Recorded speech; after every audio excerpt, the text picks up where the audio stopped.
aplinkos ministerijos pavaldžių institucijų kolegų informavimui apie parengtą naują funkcionalumą planuoju statau teritorijų planavimo statybos vartuose. Tai parengta Žemės informacinės sistemos skaitmeninį žemėlapį ir aš, Saulius Urbanas, iš erdvinių duomenų politikos grupės analitikas, pristatysiu trumpai, kas tai per žemėlapis ir kuo jis gali būti jums naudingas. Prieš pradedant pristatymą apie patį žemėlapį, norisi keletą žodžių paminėti apie mano dabar ekrane rodomus TPS vartus. Teritorijų planavimo ir statybos vartai tai yra aplinka, kurioje suteikiama prieiga prie kelių valstybės informacinių sistemų, tam, kad galima būtų, kaip matote čia ekrane, stebėti teritorijų planavimo dokumentų vystymą aplinkinėse teritorijose arba jums besidominančių teritorijose, kuriuose susidomėjimas yra dėl vystymo, teritorijų planavimo dokumentų rengėjams. Tai yra galimybė inicijuoti teritorijų planavimo dokumentus, tai čia ryšamasi prie teritorijų planavimo informacinės sistemos dokumentų. Matuoju sekcija yra skirta topografinės ir inžinerinės informacijos, tai yra erdvinių duomenų teikimui į centralizuotą sistemą, tai čia koordinuojama šita veikla per savivaldybės. O statau tai yra infostatybos elektroninės paslaugos, kuriomis galima inicijuoti prašymą dėl statybą leidžiančių dokumentų ir taip pat atlikti kitas funkcijas. Tai šitos paslaugos, kurios aš miniu informacinėse sistemose, jos skaidosi vėliau per atitinkamas paslaugas, ką konkrečiai norima daryti, ir tai yra ir komunikacinė platforma su valstybinėmis institucijomis koordinuojančiomis šitą veiklą ir išduodančioms leidimus, ir taip pat pačių paslaugų pasinaudojimą. Jeigu ten stebėti teritoriją, tai galima užsisakyti paslaugą piliečiui, tam reikia užsiregistruoti sistemoje ir užpildžius atitinkamas grafas suteikiama viena arba kita paslauga. Jos gali būti mokamos arba nemokamos. Tai šiandieną mes Žemės informacinės sistemos atžvilgių irgi turime elektroninės paslaugas, bet pati Žemės informacinė sistema jinai yra dar vystoma ir turėtų būti išvystoma iki šių metų pabaigos. Tai dabar čia sukeltos kurios paslaugos, ką Žemės informacinė sistema funkciškai turėtų vykdyti, jos yra naudojamos integruojant buvusias elektroninės paslaugas iš Lietuvos erdvinės informacijos portalo, ir šitomis paslaugomis šiandieną per vieną šitą platformą galima vėlgi vykdyti veiksmus ir jomis naudojasi tiek ir piliečiai, tiek ir valstybinės žemės patikėtiniai. Bet, kaip sakau, Žemės informacinė sistema pati kaip sistema, jinai vystoma ir turi būti išvystyta iki šių metų pabaigos, tai kitais metais mes tas išskaidytas paslaugos turėsime šitoj pačioj naudotojo aplinkoje, tik tai jau jos bus integruotos į vieną informacinę sistemą. Šiandieną, ką norėjusi pristatyti, kad teritorijų planavimo ir statybos vartuose mes turime bendruosius žemėlapius, bendrųjų žemėlapių rubriką, tai jeigu kas dar pakartoja, prieiti prie jos galima per žemėlapį iš teritorijų planavimo ir statybos vartų meniu. Ir čia mes turime įvairius bendruosius žemėlapius, kuriuose galima pasižiūrėti įvairius duomenis, erdvinius duomenis, tiek ir trimačius, tiek ir dvimačius duomenis. Ir tarp šitos rubrikos žemėlapių mes turime Žemės informacinės sistemos interaktyvų žemėlapį, kuris vadinasi Valstybinė žemė. Paspaudus tą mygtuką pasirinkti Valstybinę žemę, mes papuolame į žemėlapio aplinką, nereikia instaliuoti jokių programinių priemonių, visi įrankiai, kuriais galima valdyti šitą žemėlapį, jie yra interneto naršyklėje ir čia viršutinėme meniu, kur aš su pele dabar vedu, tai galima pasirinkti įrankius ir juos analizuoti. Pats žemėlapis tai yra parengtas visai Lietuvos Respublikos teritorijai, ir jeigu kas pamenate ir dalyvavote sausio mėnesį pristatymę čia viešoji konsultacijai dėl valstybinės žemės perdavimo savivaldybėms, tai tuo metu mes irgi pristatinėjom šitą žemėlapį ir turėjome atskirą rubriką, kuri lydėjo į informaciją dėl Lietuvos Respublikos vyriausybės nutarimo parengimo ir perdavimo valstybinę žemę patikėtiniams, tai yra iš nacionalinės žemės tarnybos savivaldybėms, tai čia mes turėjom tą fiksuotą veiksmą dėl savivaldybėm perduotinos valstybinės žemės. Šiandieną šitas funkcionalumas, galima ir jį užsidėti, va čia tai buvo perduota valstybinė žemė miestų, miestelių teritorijoms. Tai tada buvo informacija apsiribojo dėl valstybinės žemės sklypų ir sklypais nesuformuotų valstybinės žemės plotų miestų ir miestelių teritorijoms. Tai šiandieną, ką norime jums pristatyti, tai papildyta dabar jau buvo informacija integruojant nekilnojamo turto kadastro duomenis ir registro duomenis į šitą žemėlapį ir parengta nauja sluoksnių rubrika, tai yra valstybinė žemė. Ir valstybinė žemė labai panaši rubrika, kaip ir mano rodyta prieš tai. Tai mes, jeigu pasididinam žemėlapį, čia mastelis didėja, ką mes galime pamatyti šitam žemėlapį, kad tiek ir miesto gyvenamojo teritorijoje, tiek ir kaimiškojo gyvenamojo teritorijoje šiuo žemėlapiu rodoma valstybinės žemės sklypai, čia rodomi žydrai, tai yra nekilnojamo turto registre registruoti valstybinės žemės sklypai, bei rodomi žemės sklypais nesuformuota valstybinės žemės plotai. Tai čia išsiskiria skirtingomis spalvomis. Raudonai rodomi tie plotai, kurių patikėtinis yra savivaldybė, o oranžinė spalva, matote, rodomi tie plotai, kurių patikėtinis yra nacionalinė žemės tarnyba. Primenu, kad žemės sklypais nesuformuoti valstybinės žemės plotai, tai yra ta teritorija, kuri, kaip sakoma, lieka nuo registruotų nekilnojamo turto registre sklypų. Tai dar anksčiau buvo šabloniškai vadinama laisva valstybinė žemė. Tai šita informacija, kuri teikiama dabar žemėlapyje ir kuri yra nuolat kasnakt atnaujinama, integruojant nekilnojamo turto registrų duomenis į šį žemėlapį, iš tiesų labai vertinga tuo požiūriu, kad jinai daugelį metų buvo neprieinama visuomeniai ir mes neturėjome vienos tokios platformos, kurioje galėtumėm peržiūrėti iki detalių valstybinę žemę, lyginant su, sakykime, kita erdvinė informacija ir kiekvienoje vietoje randant, tai yra, kur visų pirma tas objektas yra, bei sulyginti su vietovės charakteristikomis. Sulyginti su vietovės charakteristikomis šitame žemėlapė galima pasirinkus tiek topografinio žemėlapio pagrindą, tiek ir ortofotografinio žemėlapio pagrindą. Tas sulyginimas ir naudojimas valstybinės žemės duomenų, jisai patogus žemėlapio funkcijomis tuo, kad pasidarome mes per matomumą, galime keisti per matomumą šitų sluoksnių ir užsikrovus, sakykime, ortofotografinio žemėlapio pagrindą, mes galime matyti bet kurioje vietoje su pele didinant ir mažinant, galime matyti detalų topografinį, ortofotografinį pagrindą kaip žemėlapio pagrindo funkcija ir atitinkamai peržiūrinėti valstybinės žemės sklypus.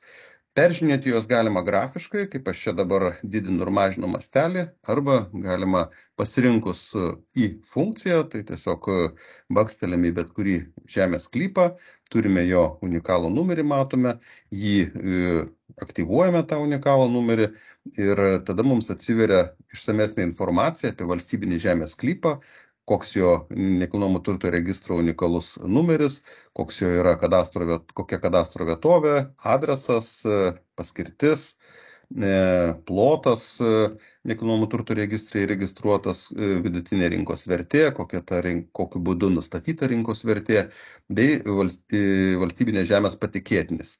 Tai apie visus šituos sklypus yra tokia informacija pateikta ir bet kurį jų identifikavus galima matyti, ar tai Pavyzdžiui, vėlgi nepaminėjau, kad ar 100% sklypų yra priklauso Lietuvos Respublikos ar valstybei, ar, sakykime, kaip šiuo atveju yra dalis priklauso valstybės nuosavybei. Tai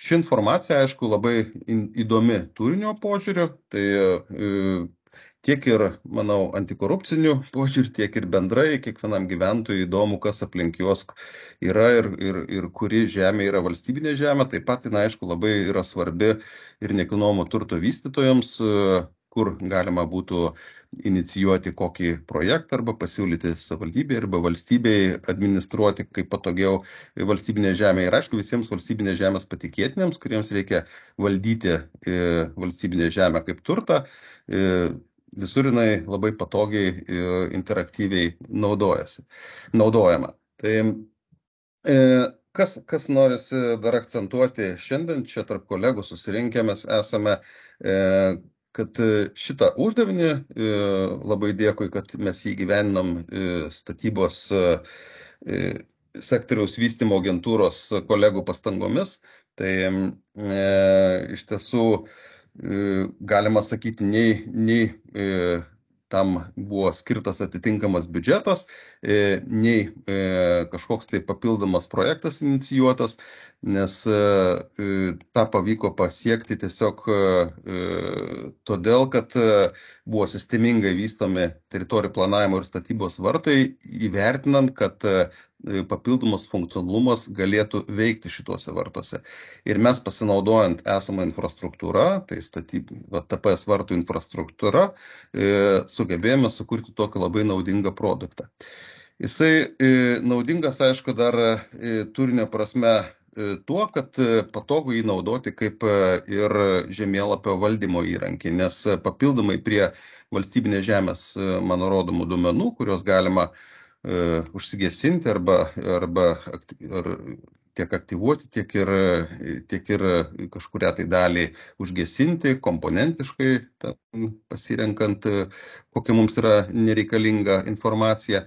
Taip pat galima prie šitų duomenų susijęti ir papildomą informaciją, tai yra papildomus sluoksnius, kaip kad pavyzdžiui, jeigu mes norime matyti, sakykime, ten nekilnojamo turto kadastro sklypus, tai yra, kur yra ne tik tai valstybiniai, o taip pat ir privačių žemių sklypų valdos.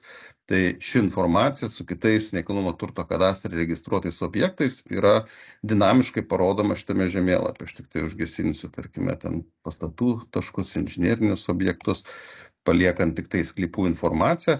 Tai jeigu mes tuomet turime valstybinės žemės sklypus, papildyti mes ją galime ir privačių sklypų ribomis ir tada analizuoti šitą objektą kaip visumą, taip pat ir ar tai ortofotografinėme žemėlapio fone, ar topografinio žemėlapio fone. Aišku, šitos informacijos, kurią aš demonstravau apie valstybinių žemės sklypus, tai mes apie privačių žemės sklypus negautumėm, tai yra bakstelė į privatų žemės sklypą, mes gauname tik tai jo unikalų numerį ir erdvinį plotą, kuris čia parodytas, tai yra kokia yra erdviškai apskaičiuotas ploto reikšmė. Primenu, kad apie valstybinių žemės sklypus mes turime daug platesnę informaciją, tai yra ir vietovė, ir vertę, ir kitus komponentus. Tai būtent tai yra padaryta todėl, kad mes apie valstybinę žemę norime valdyti išsamią informaciją šitoje sistemoje ir jinai tiksliškai yra skirta tam. Be nekilnojamo turto kadastro, tai čia, kaip matote, dešinėje pusėje mes turime įvairią valstybinę informaciją, kuri yra paruošta naudojimui ir ją galima kaip teminį sluoksnį komponuotis papildomai ant mūsų turimos medžiagos. Tarkim, jeigu aš aktyvuosiu specialiųjų žemės naudojimo sąlygų duomenis, tai man užsikrauna ir kai aš aktyvavau tą sluoksnį, jisai pas mane atsiranda sąrašo viršuje. Tai aš galiu irgi valdyti ir per matomumą to sluoksnio, arba galiu jį aktyvuotis, arba kurį laiką nugesinti. Tų sluoksnių galima užsikrauti visus kiek čia yra, bet aišku, reikėtų naudoti tik tai tuos, kurie reikalingi. Tai čia mes turime ir adresų registro duomenys, ir kultūros vertybių registrą susijęti, ir inžinierinių komunikacijų duomenys, taip pat pranešimus apie ketinimą įrengti infrastruktūrą, erdvinių duomenų teritorijas. Tai kiekvienas iš šių komponentų, vėlgi identifikavus, jis duoda papildomą tam tikrą erdvinį duomenį. Tai, žiūrėk, ką aš čia dar kokį, kur daugiau pamatysim. Nu, va, TIS pavyzdžiui, duomenys, kur yra jau detali topografinė informacija. Tai mes galime matyti tuos duomenys, aišku, jie susijęti su valdymo masteliu. Tai yra, matosi vienam mastelį, nesimato kitam, bet čia topografinių ir inžinierinių duomenų atžvilgių, tai mes turim pačius detaliausius topografinius duomenis, kurie yra teikiami iš savivaldybių ir kuriuos nustato geodesininkai. Tai šitas procesas yra nuolatinis teikimas ir kokybės derinimas vykdomas kartu su savivaldybėmis. Tai ta informacija, jinai nuolatos yra aktualizuojama, bet aišku, jinai vykdoma tam tikrose lokaliuose teritorijose, ne visos Lietuvos mastu. Tai kodėl dabar jums norisi pristatyti šitą žemėlapį? Tai norėjosi pristatyti dėl kelių priežasčių, kad tai yra naudingas informacijos šaltinis, bet taip pat labai dažnai manęs kaip ir erdvinių duomenų analitiko kolegos klausia, kaip pamatyti vieną arba kitą duomenį, kaip pasianalizuoti grafinę informaciją, arba gautas yra kažkoks tai gauta kažkokia erdvinių duomenų byla iš kolegų arba iš kitos institucijos, norisi ją pasižiūrėti. Tai labai dažnai galima būtų elementarius tokius peržiūros funkcijas daryti šitoje aplinkoje, ar šitame žemėlapyje, ar kitame bendrajame žemėlapyje, bet šiuo atveju mes diskutuojame apie Žemės informacinės sistemos interaktyvų žemėlapį, tai aš jame ir jums noriu parodyti, kokiu funkcionalumu galima pasinaudoti papildomai, apart to, kas čia yra integruota, kad jūs turite galimybę ir susijęti savo žemėlapio turinį. Tai jeigu jūs gaunate kažkokį tai duomenų sluoksnį, turime tokį mygtuką pridėti arba atvaizduoti failą, tai mes čia galime įkelti DVG arba S-Shape duomenis, kurie populiarūs yra Lietuvoje naudojami duomenų formatai. Ir jeigu norime įsikelti kažkokią informaciją, tai galima spausti mygtuką, susirasti, sakykime, aš jau buvau pasiruošęs tokį Strūvės geodezinio lanko duomenis, tai yra kultūros paveldo objektas, kurį mes turime vieną iš 4 Lietuvoje UNESCO kultūros paveldo objekto duomenis, tai tiesiog vizualizuosiu jums ekrane, jeigu čia viskas man įsikels tvarkingai. Tai noriu pasakyti, kad galime ne tik tai žiūrėti esamą informaciją, bet šitą įrankį išnaudoti ir kaip tam tikrą žemėlapio arba erdvinių duomenų valdymo platformą. Taip, dabar čia kažkas tai man ne visai tvarkingai vyksta, bet nematau, kur čia prapuolė mano vaizdai, bet grįžtu atgal į žemėlapį, tai tas, kas užsikėlė, mano užsikėlė tą papildomą informaciją, Strūvės geodezinio lanko grafiniai duomenys, tai jeigu aš vėlgi išsididinsiu, sakykim, kas tai yra per informaciją, mes pamatysim, kad čia jau man prie paieškos rodo ne tik tai valstybinė žemė, bet taip pat ir mano įsidėtos duomenys, tai yra linijos arba taškai. Ir aš galiu sėkmingai juos komponuotis vėlgi su tuo duomenų turiniu, kuris pas mane yra sudėliotas sluoksnių analizės grandyje.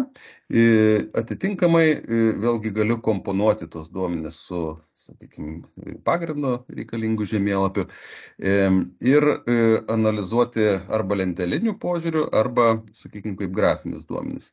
Dar kas labai patogu, kuomet mes turime valstybinius duomenis kartu analizuojant su kitais duomenimis. Galime mes išnaudoti erdvinės tam tikros analizės funkcijos.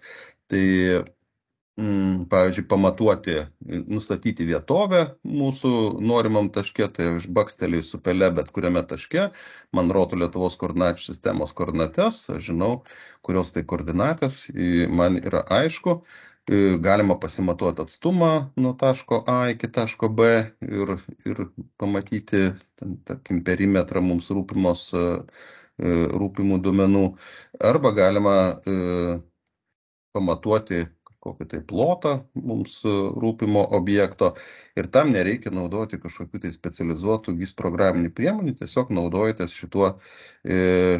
šituo žemėlapiu ir jūs matote čia, kad dabar pamatavau šitą kvadrato plotą ir atitinkamai užsidėjus kitą informaciją galiu kažką tai pasilyginti dar ir atlikti kitus veiksmus.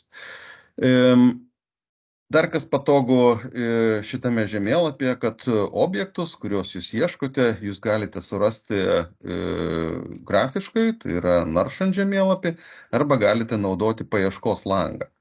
Paieškos langas jums suranda objektus pagal adresą. Čia mes turime pasirinkimą, kokie paieškos kriterijai galėtų būti arba pagal adresą, pagal vietovardį, pagal koordinates arba pagal sklypo unikalų numerį. Tai jeigu aš identifikuoju kažkokį tai sklypą, aš galiu nusikopijuoti jo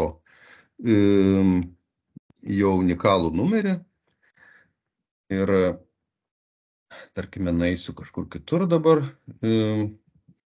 įsikopijuoju tą unikalų numerį, man sistema parenka, kokie atitikmenys pagal mano nurodytus skaičius arba galimas atitikmenys adresams, tai aš pasirenku sklypo paieškos numerį ir mane atmeta į tą sklypą, kurį aš prieš tai buvau pasižiūrėjęs.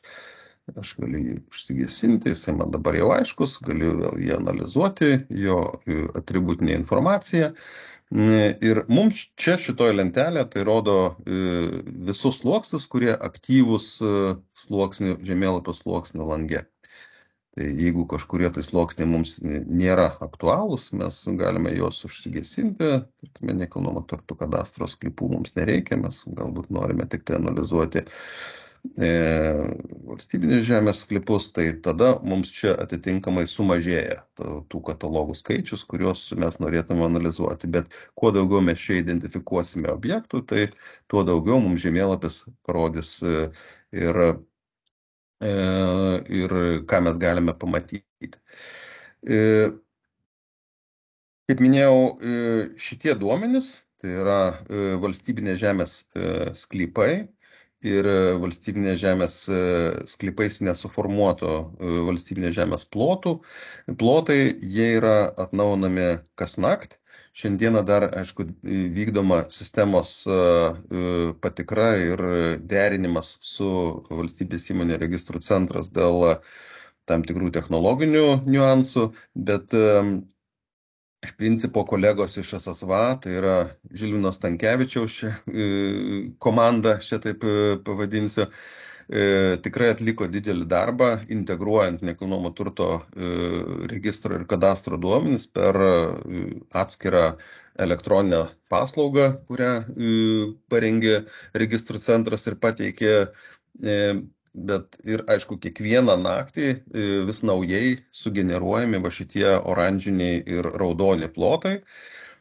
Tokiu būdu užtikrinant, kad valstybinės žemės patikėtiniai ir visi besinaudojantys šito žemėlapiu turėtų aktualią informaciją. Tai dar kai kurie derinimo veiksmai vyksta, tai šiandieną gaudome paskutinės klaidas ir šitas žemėlapis jau dabar iš principo rodo erdvišką informaciją, kuri yra dienos senumo. Tai iš principo, jeigu jūs vakar ten atliktas kažkoks tai veiksmas su valstybinė žeme ir, tarkime, buvo valstybinė žemės sklypas parduotas piliečiui, tai jau šiandien tada jo pasikeitimas yra fiksuojamas ir žemėlapyje tas sklypas neberodomas žydrąja spalva, o rodomas tik tai kadastro duomenyse kaip privatus žemės sklypas. Tai tokiu būdu, aišku, užtikrinama, kad būtų maksimaliai atnaujinti informaciją ir, kaip sakau, čia šitos visos paslaugos, kurios per papildomus sluoksnius mums yra prieinamos, tai jos irgi yra teikiamos kaip daugelį atveju dinaminės paslaugos iš veikiančių valstybės kadastrų ir registrų. Tai kitaip tariant, mes galime gauti aktualią informaciją apie mūsų dominantį komponentą, kuris yra įdiegtas šianai tarp šitų žemėlapio sluoksnių. Bet dar turbūt funkcionalumas, vėlgi norisi akcentuoti, nesibaigia ties parengtai žemėlapio sluoksniais, kuriuos tiesiog reikia paspausti ir aktyvuoti. Mes čia turime dar vieną mygtuką, kur galima pridėti arba atvaizduoti elektroninę paslaugą.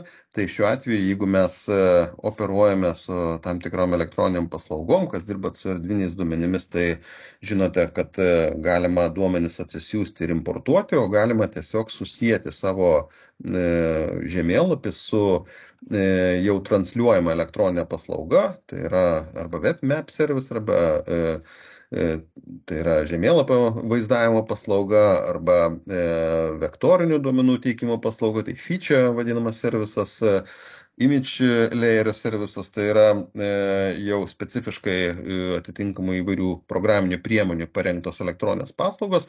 Tai mums tada nurodant nuorodą į tą elektroninę paslaugą, ją galima pridėti ir jinai atsiranda taip pat, kaip mes matome čia tuos mano pridėtus naudotojo duomenis viršuje, tai atitinkamai atsiranda toksai papildomas informacinis sluoksnis. Tai tokiu būdu galima susijęti valstybinėme geoportale arba kitom transliavimo serveryje esamus duomenis, ar jie būtų valstybiniai ar nevalstybiniai duomenis, į savo žemėlapį ir tą žemėlapį galima po to susikomponuoti, o turint norų toliau galima jį atsispausdinti į PDF formatą arba žemėlapio formatą pasirinkus vairių mastelį ir įsikomponuoti, pavyzdžiui, jūsų rengiamą ataskaitą arba kažkokį tai kitokį tai dokumentą arba nusiųsti kolegoms elektroniniu paštu ir tokiu būdu galima vėlgi naudotis sėkmingai šituo įrankiu kaip tam tikro supaprastintų geografinės informacijos valdymo priemonė. Taip, tai būtų turbūt tiek apie patį žemėlapį, kas akcentuotina, kad šitas žemėlapis dabar yra aktyvuojamas ir jisai užtikrinimas jo veikimas, kol atsiras žemės informacinės sistemos elektroninės paslaugos, bet atsiradus ir žemės informacinės sistemos elektroninėms paslaugoms, mes vis tiek naudosime šiuo žemėlapiu kaip priemonę rodyti, kur yra valstybinė žemė ir galimybė, aišku, bus šitą žemėlapį dar lankščiau naudoti su kaip ir elektroninę paslaugą komponuotina prie kitų erdvinių duomenų, bet papildomai žemės informaciniai sistemoje atsiras daugiau funkcionalumo elektroninių paslaugų valdymo prasme, kurios vėlgi bus pasiekiamos per tą patį mūsų teritorijų planavimo ir statybos vartų paslaugų katalogą. Tai šitos paslaugos bus integruotos į vieną bendrąją erdvę, tai yra viena sistema ir nors vartotojui iš principo paslaugų prieinamumas nesikeis, bet jos bus integralesnės ir leis atlikti daugiau funkcijų, kurios numatytas žemės įstatyme, ką žemės informacinė sistema turi daryti ir tinkamai žemės nuoma, žemės panauda, pardavimas, tie komponentai bus pateikiami kaip žemės informacinės sistemos įrankiai, tame tarpe ir bus vykdoma valstybinė žemės valdymo kontrolė, tai yra ir komponentai bus sekami ir stebimi, bei pateikiami pokyčių statistiniai duomenys. Tai šitie veiksmai šiandieną yra realizuojami nacionalinės žemės tarnybos kartu su aplinkos ministerija ir SSVA bei registro centro pastangomis. Tam yra inicijuotas projektas, RRF finansavimo lėšos tam yra naudojamos.